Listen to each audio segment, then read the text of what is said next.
आज मैं कहानी सुनाऊंगा यूनिकॉर्न की। एक बार एक हॉर्स फैमिली में एक बहुत ही प्यारा बेबी पैदा होता है। इतना प्यारा होता है कि सारे लोग आके देखते हैं और बोलते हैं कितना क्यूट बेबी है, वाओ। बहुत ही स्ट्रॉन्ग बेबी था वो बचपन से ही। उसके स्ट्रॉन्ग आर्म्स, लेग्स, फेस बहुत प्यारा था, क्यूट था। फिर जब उसे बहुत सारे लोग देखने आ रहे थे, किसी ने एक ने उसमें नोटिस किया कि अरे इसके माथे पे क्या है। तो माथे पे देखा तो एक छोटा सा हॉर्न था।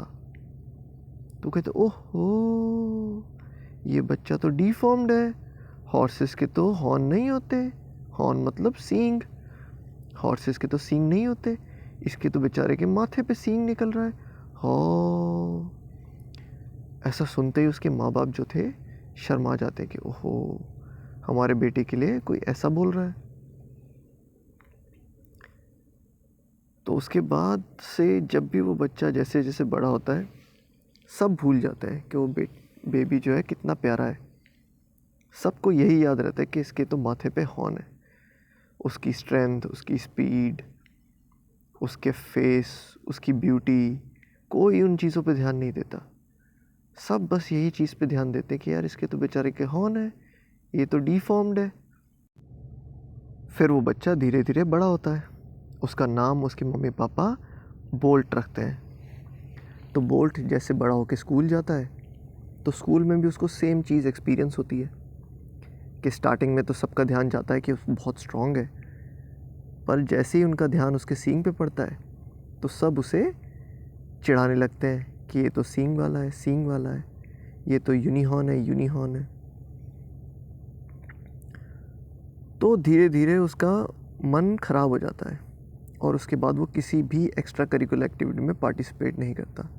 हमेशा अटेंशन से बचता रहता है कि ताकि ना लोग उसे देखें और ना ही किसी को उसके सींग का पता चलेगा, ना ही ध्यान देगा और ना ही उसका मजाक उड़ेगा। स्कूल में उसका एक बड़ा ही अच्छा दोस्त था जिसका नाम था नट। नट जो था एवरेज था, ना स्पोर्ट्स में ज़्यादा अच्छा था, ना दिखने में कोई इतना खास था। पर वो बोल्ट को हमेशा कहता था कि यार तेरे अंदर तो वो सारी क्वालिटीज़ हैं, तू उनको यूज़ क्यों नहीं करता। मैं तो अपनी तरफ से कोशिश करता हूँ और मेरा सिलेक्शन नहीं होता, और बल्कि तू इतने आराम से सिलेक्ट हो सकता है। तो बोल्ट हमेशा कहता है नहीं यार मेरा मन नहीं है। तो नट जानता था कि वो क्यों अवॉइड करता है, क्योंकि वो उसका सबसे अच्छा दोस्त था। नट उसको बोलता है नहीं यार, तू ना दूसरों की बातों पर ध्यान मत दिया कर। आज वो सिर्फ तेरे सींगों के बारे में बात करते हैं क्योंकि तुमने उनको कुछ और दिखाया ही नहीं है। तुम उनको अपनी स्पीड दिखाओ, स्ट्रेंथ दिखाओ, अपनी बाकी क्वालिटीज़ दिखाओ ताकि उनका ध्यान बटे। जब तक तुम नहीं बटाओगे तब तक उन्हें तुम्हारी सिर्फ ये नेगेटिव क्वालिटी ही नज़र आएगी, बल्कि तुम अंदर से बहुत कुछ हो, अपनी शक्ति को समझो। नट उसे बहुत समझाता था पर बोल्ट को ये बात समझ नहीं आती थी।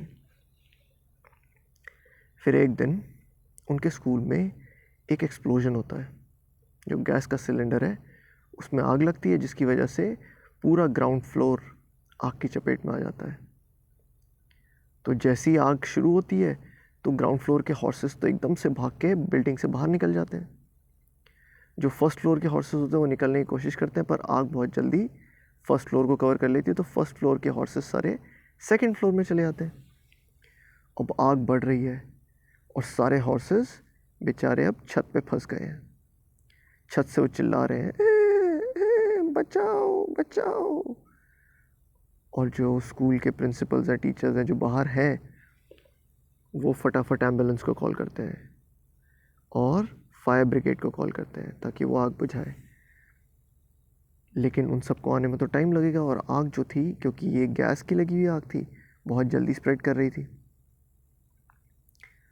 तो जो बोल्ट होता है वो अपने स्कूल के बाहर से देख रहा होता है कि आग बढ़ रही है, और बड़ा डेस्परेटली इधर उधर भाग के अपने दोस्त नट को ढूंढ रहा था। कहते हैं नट कहाँ है, नट कहाँ है।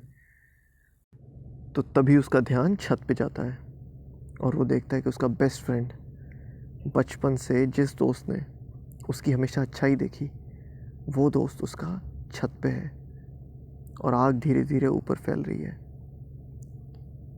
नट की शक्ल से ऐसा लग रहा था कि वो बेचारा बहुत डरा हुआ है और उसको लग रहा था शायद वो इस बार बच ना पाए।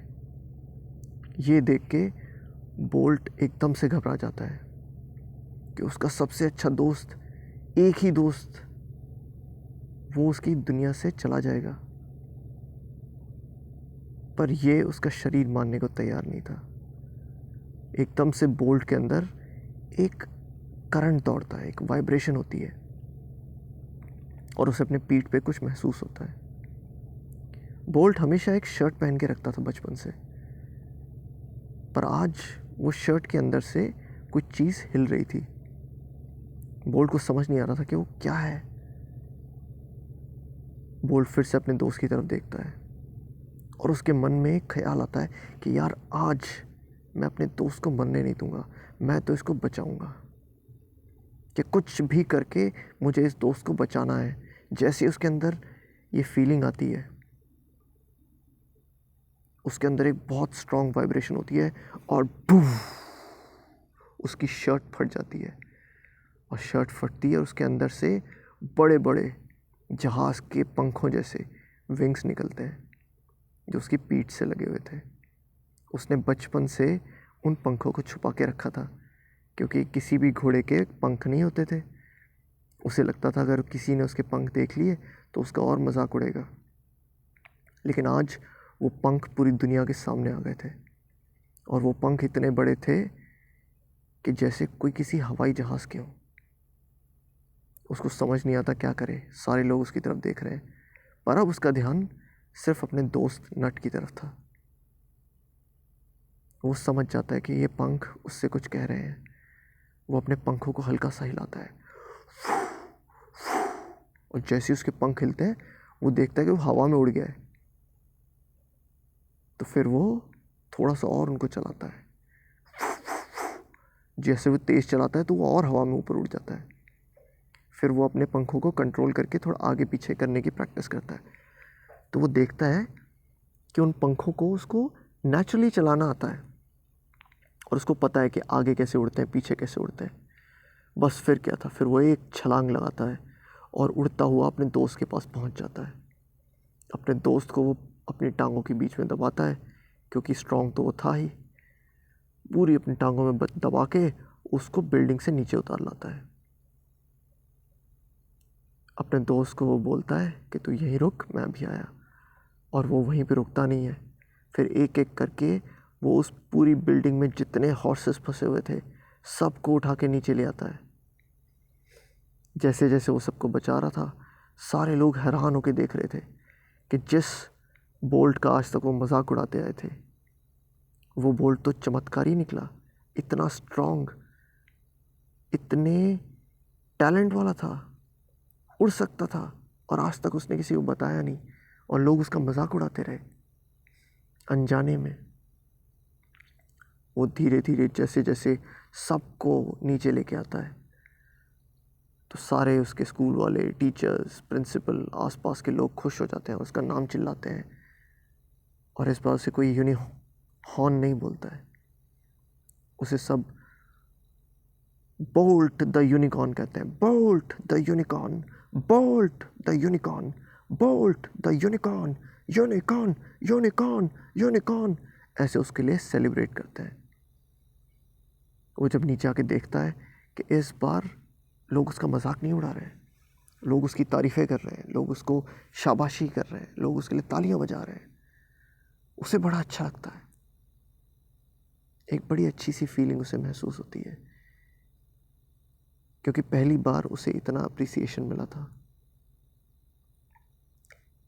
ये देख के उसका दोस्त फिर से उसके पास आता है और बोल्ट से उसका दोस्त नट बोलता है कि बोल्ट, तू आज भी वही है जो कल था।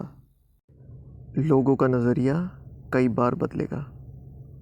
कल वो तेरा मजाक उड़ाते थे, आज वो तेरी तारीफ़ करेंगे और हो सकता है कल तेरा वो फिर से मजाक उड़ाए। इसीलिए बहुत ज़रूरी है कि तू खुद को आइडेंटिफाई करे और ख़ुद की एक पहचान बनाए कि तू आखिर है कौन, तू क्या मानता है कि तू कौन है। क्योंकि लोगों के जो ओपिनियंस हैं वो बदलते रहेंगे, जो कभी नहीं बदलेगा वो है तेरा ओपिनियन अपने लिए। तो अब याद रखना तू कौन है। तू एक स्ट्रॉन्ग बोल्ट है जो कुछ भी कर सकता है, क्योंकि बोल्ट एंड में सिर्फ यही मैटर करता है कि तुम खुद को कैसे देखते हो। अगर तुम खुद को रिस्पेक्टफुली देखते हो, एक अच्छी इमेज के साथ देखते हो, तो दुनिया चाहे कुछ भी बोले इतना फ़र्क नहीं पड़ता, चाहे वो अच्छा बोले या बुरा बोले। And that is the balance of life. जैसे बोल्ट के अंदर वो सारी शक्तियाँ छुपी हुई थी, वैसे ही हम सब के अंदर बहुत सारी शक्तियाँ छुपी हुई हैं। वो शक्तियाँ जब समय होता है बाहर आ जाती हैं। बस यही याद रखना है कि उन शक्तियों को अपने सर पर नहीं चढ़ने देना और एक इमोशनल बैलेंस रखना है। चलो अब सो जाओ, गुड नाइट।